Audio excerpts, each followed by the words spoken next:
He pasado 40 años enseñando a niños de primaria la importancia del respeto y la amabilidad. Pero en marzo de 2020, cuando el mundo se paralizó y las familias se vieron obligadas a convivir, aprendí que a veces las mejores lecciones se aprenden mostrando a alguien exactamente a quien ha estado faltando al respeto. Me llamo James Patterson, aunque todo el mundo me llama Jim. A mis 72 años, he visto lo suficiente de la vida como para saber que las personas revelan su verdadera naturaleza cuando creen que tienen poder sobre ti. Pero nada me preparó para el momento en que mi nuera Jennifer me miró a los ojos y me dijo que me fuera de la casa que yo había ayudado a comprar, llamándome una carga inútil que no aportaba nada a la familia. En solo 3 semanas descubriría que el parásito al que había echado era en realidad uno de sus jefes en Keystone Mining Corporation, donde trabajaba como directora de operaciones. Y ese descubrimiento le costaría todo lo que creía haber construido.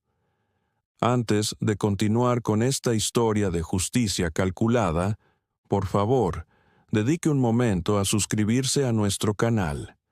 Su apoyo nos ayuda a compartir más historias sobre la dinámica familiar y las consecuencias de subestimar a aquellos a quienes debemos respetar. La trampa comenzó 8 años antes de aquel fatídico día de marzo. En 2012, mi hijo Mike me presentó a Jennifer Martínez, una mujer de lengua afilada, gustos caros y un máster en administración de empresas por la Universidad de Temple. Trabajaba en la dirección intermedia de una empresa minera, mientras que Mike, mi único hijo, al que había criado solo después de que su madre, Susan, falleciera cuando él tenía 12 años, trabajaba como diseñador gráfico autónomo. Desde nuestro primer encuentro, reconocí el tipo de persona que era Jennifer. Medía el valor de las personas por sus cuentas bancarias y sus cargos laborales. Cuando Mike me presentó como un maestro de primaria jubilado, vi cómo su interés por mí se desvanecía como un monitor cardíaco en una serie médica. Para ella, yo era solo otro anciano que vivía de una pensión fija, alguien a quien tolerar en las cenas navideñas y las fiestas de cumpleaños. Lo que Jennifer no sabía, lo que yo ocultaba cuidadosamente, era que mis 40 años en la educación habían ido acompañados de otra carrera completamente diferente. Gracias a inversiones pacientes, riesgos calculados y asociaciones estratégicas, había construido una cartera por valor de más de $2 millones. Era propietario del 30% de Keystone Mining Corporation, del 25% de una empresa de distribución de alimentos y del 40% de una pequeña pero rentable empresa de construcción. ¿Por qué ocultar esta riqueza? La respuesta era sencilla. Quería que mi hijo eligiera una pareja que lo amara por él mismo, no por el dinero de su familia. Quería protegerlo de los cazafortunas y los oportunistas. Así que mantuve la fachada del jubilado con dificultades, viviendo en un modesto apartamento en el sur de Filadelfia, conduciendo un Honda de 10 años y aceptando con gratitud ropa de segunda mano en Navidad. Durante los primeros años, el plan funcionó. Mike y Jennifer se casaron en 2014. Compraron una casa en las afueras con lo que creían que eran los ahorros de toda mi vida como pago inicial y formaron una familia. Tyler llegó en 2012 y Emma en 2016. Yo desempeñaba el papel de abuelo cariñoso, pero dependiente económicamente, apareciendo con galletas caseras en lugar de juguetes caros, ofreciendo servicios de niñera en lugar de fondos fiduciarios. Pero la verdadera naturaleza de Jennifer fue aflorando poco a poco, como el óxido que se extiende por el metal. Los comentarios empezaron siendo pequeños, pequeñas bromas sobre mi ropa pasada de moda, observaciones sobre cómo otros abuelos llevaban a sus familias de vacaciones, comentarios sarcásticos sobre la carga que supone mantener a los familiares mayores. Mike, dulce pero de carácter débil, nunca me defendió. Se había acostumbrado a su estilo de vida con 2 ingresos, contento de dejar que su mujer gestionara las finanzas mientras él se dedicaba al arte. La pandemia lo cambió todo. Cuando comenzaron los confinamientos, Jennifer insistió en que me quedara con ellos en lugar de permanecer sola en mi apartamento. Pensé que era amabilidad. Debería haberlo reconocido como una oportunidad para ella de ejercer un control total sobre alguien a quien consideraba impotente. Esas 2 semanas en su casa revelaron todo el carácter de Jennifer. Controlaba mi alimentación, comentando que los recursos eran escasos y que todos debían sacrificarse. Me relegó al sofá-cama a pesar de tener una habitación de invitados, alegando que la necesitaban como oficina en casa. Les dijo a mis nietos que el abuelo Jim era del tipo que obedece, no del tipo que manda. El punto de ruptura llegó el 15 de marzo de 2020, una fecha grabada a fuego en mi memoria. Jennifer había vuelto del trabajo estresada por los despidos y las interrupciones en la cadena de suministro. Sin preámbulos, anunció que mi visita se había prolongado demasiado, que estaba consumiendo recursos que su familia necesitaba y que debía regresar a mi apartamento inmediatamente. Cuando le recordé que ella me había invitado a quedarme por seguridad durante la pandemia, se rió. Un sonido cruel que hizo que mi nieto Tyler levantara la vista de su tableta con confusión. Dijo que era más probable que yo trajera enfermedades a su casa que protegerlos de ellas, que tenían que pensar primero en su verdadera familia. Mi hijo Mike estaba en la cocina, lavando metódicamente los platos que ya estaban limpios, negándose a mirarme a los ojos. Cuando lo miré, buscando algún indicio del niño que había criado solo después de la muerte de su madre, se limitó a susurrar que Jennifer tenía razón, que era hora de que me fuera. Hice mi única maleta con la misma precisión meticulosa con la que había construido mi cartera de inversiones durante 40 años. Cada camisa doblada representaba un año de sacrificio para garantizar que Mike tuviera todo lo que necesitaba. Cada par de calcetines me recordaba los cumpleaños y las navidades en los que fingía ser pobre mientras financiaba en secreto su estilo de vida. Los 15 minutos de trayecto en Uber hasta mi apartamento me dieron tiempo para tomar una decisión. La máscara de pobreza y dependencia había protegido el matrimonio de mi hijo durante 8 años, pero también había propiciado la crueldad de Jennifer y la cobardía de mi hijo. Era hora de revelar quién era realmente James Patterson. Mi apartamento, aunque modesto, contenía todo lo que necesitaba para lo que vendría después. En mi oficina, cerrada a los visitantes ocasionales, había archivadores llenos de registros de inversiones, documentos corporativos y notas detalladas sobre operaciones comerciales. Saqué la carpeta de Keystone Mining Corporation y pasé los dedos por el acuerdo de sociedad que había firmado en 2008. El doctor Robert Mitchell y yo nos conocíamos desde la década de 1980, ya que asistíamos a la misma iglesia antes de que fallecieran nuestras esposas. Cuando la crisis financiera amenazó con destruir la empresa minera que había heredado de su padre, acudió a mí en busca de ayuda. Mi inversión de $200,000 salvó a la empresa de la quiebra.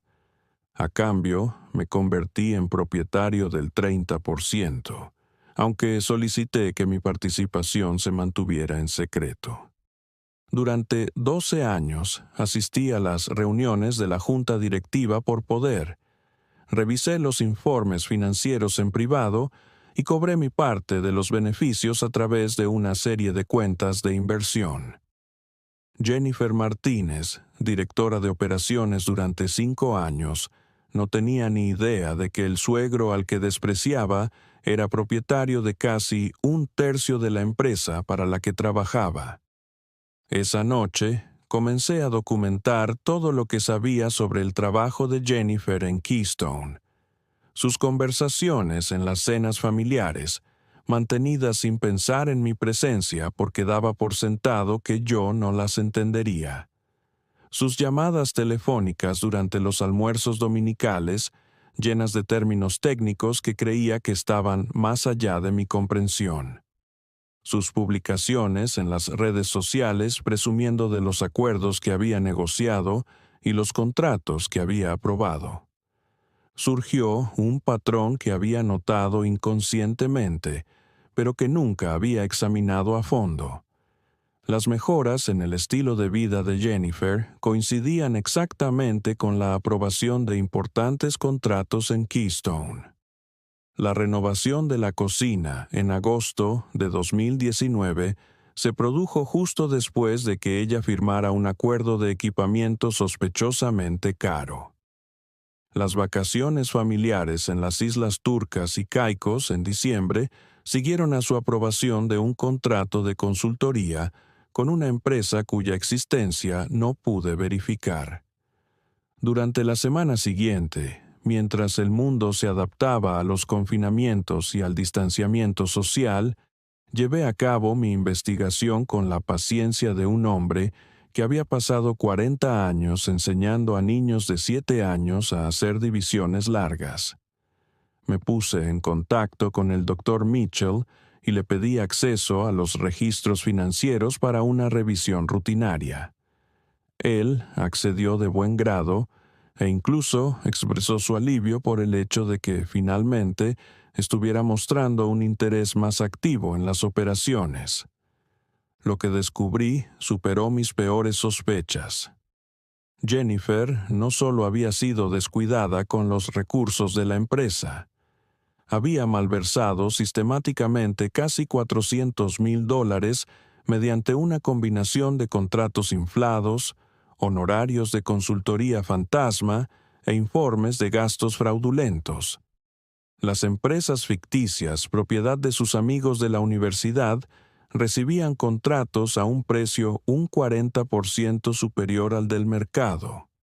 Los gastos personales se disfrazaban de gastos empresariales.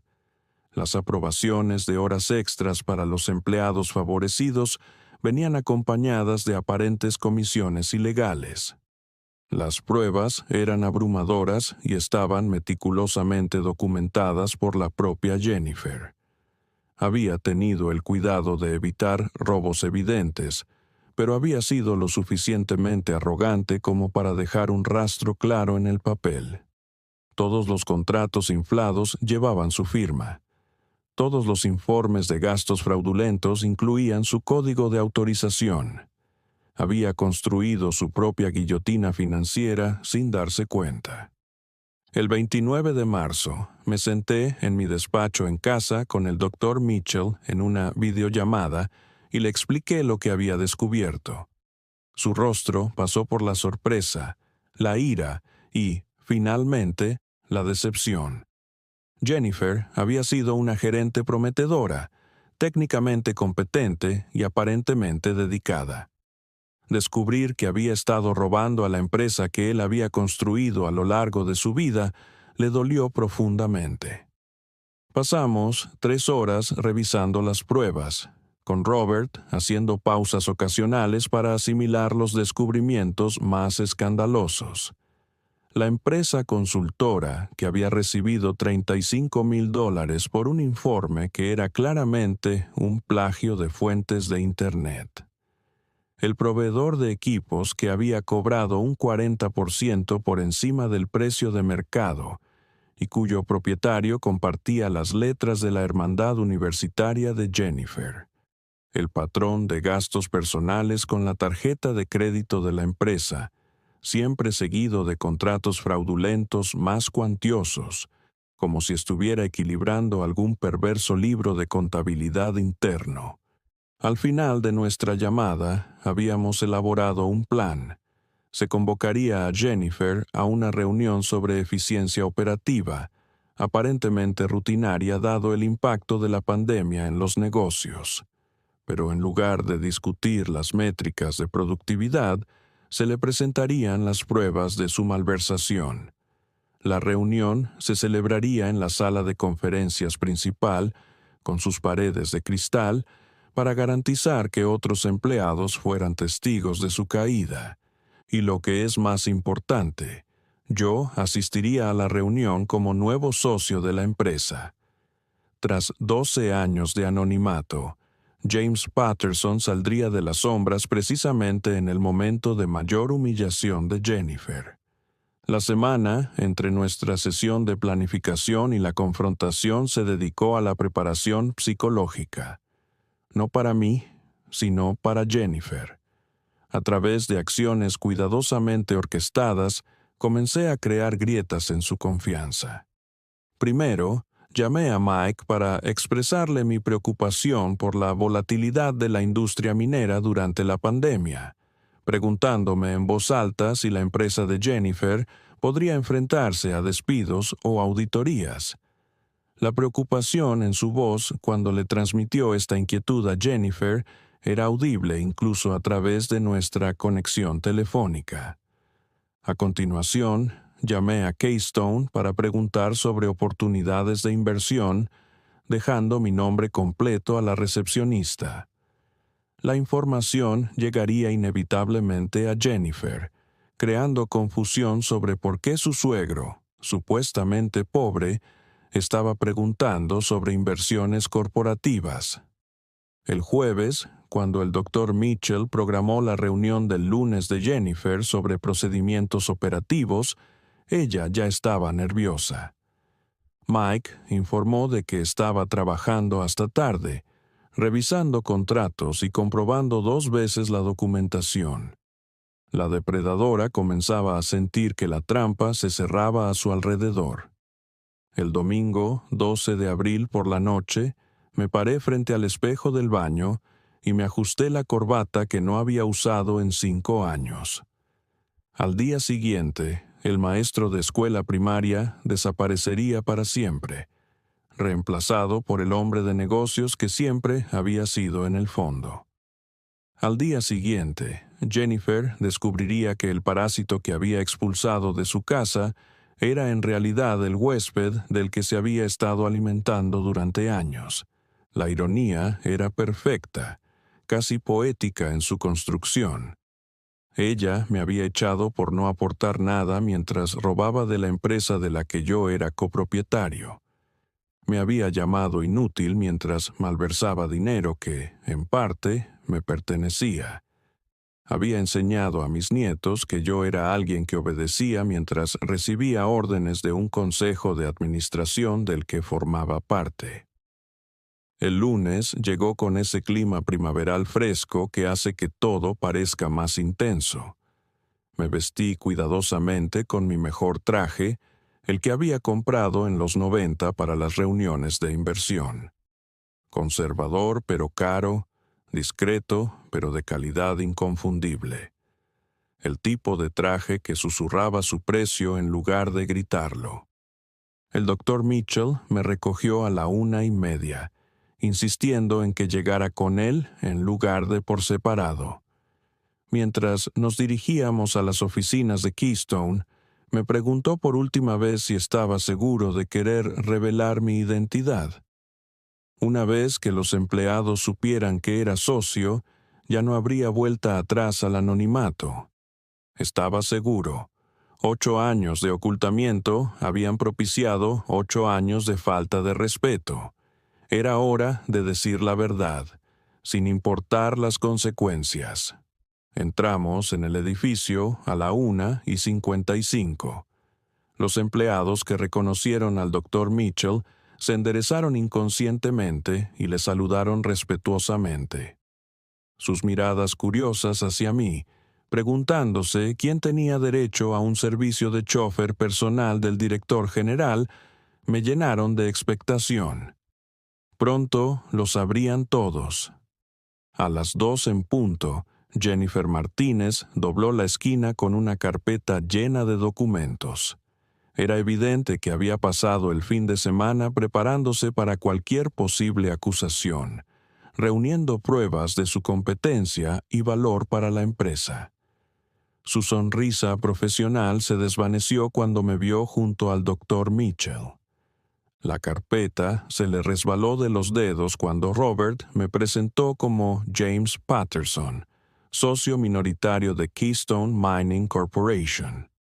El sonido de los papeles esparcidos por el suelo pulido resonó en el pasillo, que de repente se quedó en silencio. Varios empleados habían encontrado misteriosamente razones para estar cerca, intuyendo que se estaba gestando un drama.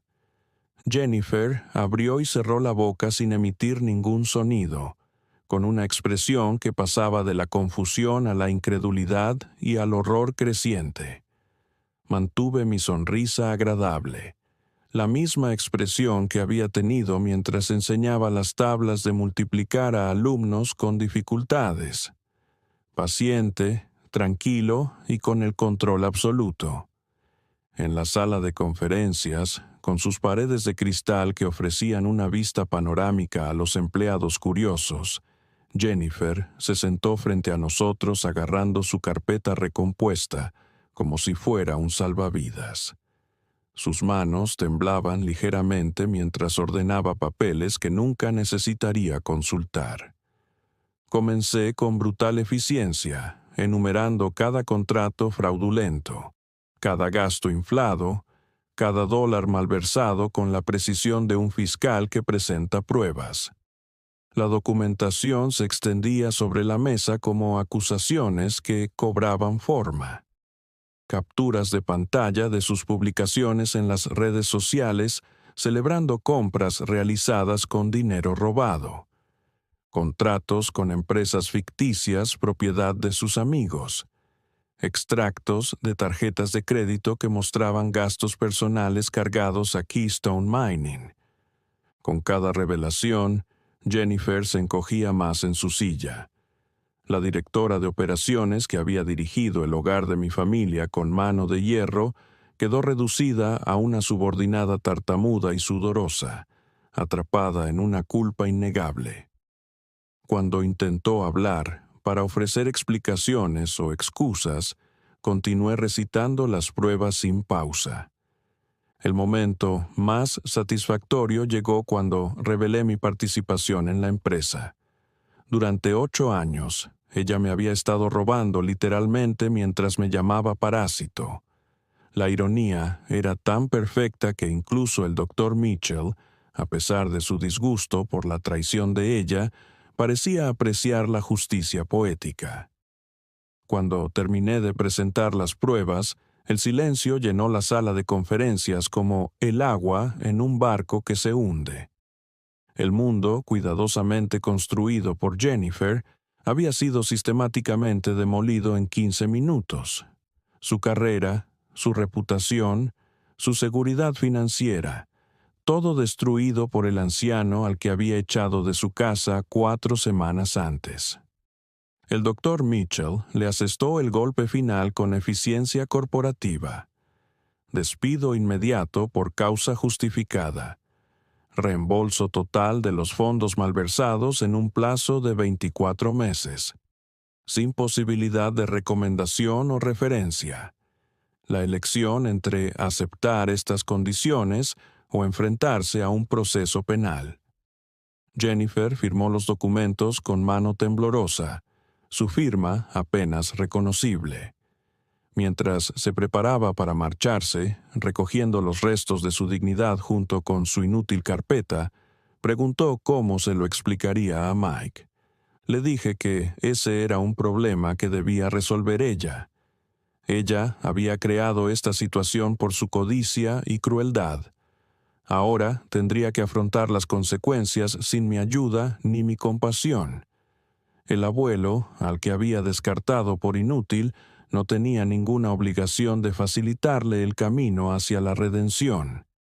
Las consecuencias se desarrollaron exactamente como había previsto. Mike llamó a las pocas horas, histérico por la confusión y el miedo. Jennifer había vuelto a casa llorando, explicando que la habían despedido, pero negándose inicialmente a decir por qué. Cuando finalmente salió a la luz la verdad, sacada a relucir por las preguntas desesperadas de Mike, mi hijo se enfrentó a la destrucción total de su comprensión de la vida. Su exitosa esposa era una ladrona. Su cómodo estilo de vida se había construido sobre la malversación de fondos. La casa, que apenas podían permitirse con sus ingresos legítimos, tendría que venderse. La escuela privada para los niños ya no era posible. Todo lo que había dado por sentado se reveló como una ilusión. Nuestra primera conversación tras la revelación fue dolorosa. Mike me acusó de crueldad, de planear esta venganza mientras fingía ser un abuelo cariñoso. No podía entender por qué había ocultado mi riqueza o por qué había elegido una destrucción tan pública de su esposa. Le expliqué con la paciencia que había aprendido enseñando a alumnos con dificultades. Durante 8 años había aceptado la humillación para proteger su felicidad.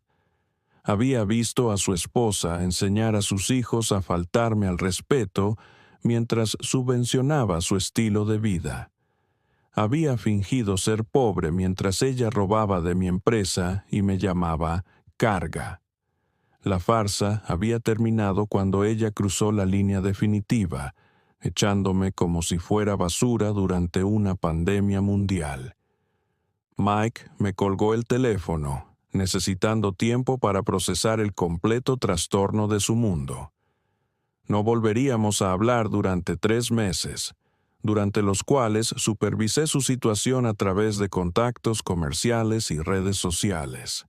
La casa salió al mercado en junio, vendiéndose por debajo de su valor en un intento desesperado por evitar la ejecución hipotecaria. Jennifer solo encontró un trabajo en el sector minorista con el salario mínimo, ya que su reputación en la industria minera estaba destruida. Mike volvió a trabajar a tiempo completo por primera vez en años. Los niños se trasladaron a una escuela pública y sus fondos para la universidad se liquidaron para pagar las deudas. Cuando finalmente nos reconciliamos, reuniéndonos en un lugar neutral para que los niños pudieran ver a su abuelo, Tyler me preguntó si era realmente rico. Al parecer, Jennifer me había culpado de la pérdida de su trabajo, diciéndoles a los niños que el abuelo Jim tenía demasiado dinero y lo había utilizado para hacer daño a su familia. Miré a mi nieto a los ojos y le dije la verdad. Su madre había robado dinero de la empresa en la que trabajaba. La habían descubierto y despedido, como debe ser con los ladrones. El hecho de que yo fuera propietario de parte de esa empresa no me hacía responsable de sus decisiones. Era una lección difícil para un niño de 8 años, pero necesaria. Tyler y Emma tenían que comprender que las acciones tienen consecuencias, que robar está mal independientemente de a quién se le robe y que faltar al respeto a los miembros de la familia porque se cree que no tienen poder es cruel y peligroso. Han pasado 5 años desde aquella tarde de marzo en la que Jennifer me dijo que me fuera de su casa. Nunca recuperó su carrera profesional y tuvo que aceptar una serie de trabajos mal remunerados mientras luchaba por pagar sus deudas con Keystone Mining. Su matrimonio con Mike terminó en 2022, cuando él descubrió que ella tenía una aventura con un compañero de trabajo, buscando la validación fuera de una relación que ella misma había envenenado con su propia codicia. Hoy, Jennifer vive tranquilamente en Carolina del Sur, trabajando como gerente de un motel y, presumiblemente, tratando a los huéspedes mayores con más respeto del que le mostró a su suegro. Mike se ha vuelto a casar, eligiendo a una enfermera que me trata con auténtica calidez y ha ayudado a sanar las heridas de nuestra familia. Mis nietos, ahora adolescentes, entienden que su abuelo no es ni el anciano impotente que su madre describía, ni el villano al que ella culpaba de su caída. Han aprendido que el respeto no se basa en la riqueza o la pobreza, sino en el carácter y el comportamiento. En cuanto a mí, ya no oculto mi éxito. A mis 72 años, formo parte de 3 consejos de administración y soy conocido en los círculos empresariales de Filadelfia como alguien a quien no se debe subestimar ni faltar al respeto. La imagen de maestro de primaria cumplió su función, pero el hombre de negocios que siempre fui ha reclamado por fin el lugar que le corresponde. ¿Volvería a hacerlo? Sin dudarlo. Jennifer tenía que afrontar las consecuencias de su robo y su crueldad. Mi hijo tenía que ver la verdad sobre la mujer que había elegido por encima de su padre. Mis nietos tenían que aprender que su abuelo era alguien digno de respeto, no de burla. El precio fue alto. Las relaciones se tensaron, las reuniones familiares se llenaron de tensión y los años de calidez fueron sustituidos por un respeto cauteloso. Pero la dignidad no es gratuita y el respeto por uno mismo no se puede comprometer indefinidamente. A veces, revelar tu verdadero poder es la única forma de restablecer el equilibrio en las relaciones envenenadas por el desprecio. A quienes dicen que la venganza está mal, les ofrezco esta perspectiva. Permitir que la injusticia continúe sin control también está mal. Permitir la crueldad a través de la pasividad te convierte en cómplice. A veces, lo más amable que puedes hacer por alguien es mostrarle las consecuencias de sus actos, incluso si esas consecuencias son devastadoras. Jennifer Martínez aprendió que los ancianos merecen respeto no porque sean débiles, sino porque han sobrevivido décadas que tú no has vivido. Han construido redes que tú desconoces, acumulado recursos que tú no ves y desarrollado una paciencia que puede superar tu arrogancia. Aprendió que llamar parásito a alguien mientras le robas crea una ironía cósmica que exige una resolución. Aprendió que echar a un anciano de la casa que te ayudó a comprar durante una pandemia podría ser el último error que cometas en tu comodidad. Y lo más importante, aprendió que James Patterson, profesor de primaria jubilado y abuelo de 2 nietos, era precisamente la persona a la que no se debía subestimar. Detrás de su comportamiento afable y su ropa modesta se escondía un hombre de negocios que había pasado 40 años acumulando riqueza e influencia, esperando pacientemente el momento en que revelar su verdadera naturaleza causaría el impacto más devastador. Ese momento llegó en abril de 2020, en una sala de conferencias con paredes de cristal, ante la mirada de los empleados que difundirían la historia por todo el sector. La directora de operaciones, que lo tenía todo, lo perdió todo a manos del suegro al que había menospreciado. La mujer que mandaba sobre los demás aprendió lo que significaba obedecer. La ladrona que llamaba parásitos a los demás descubrió quién se había estado alimentando realmente de quién. Algunos lo llamarían cruel. Yo lo llamo justicia retrasada, pero no denegada. Jennifer provocó su propia caída con su codicia, arrogancia y crueldad.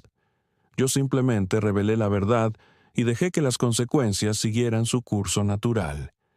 El hecho de que encontrara satisfacción en su destrucción no me convierte en malvado. Me hace humano. Hoy, mi familia es más pequeña, pero más fuerte.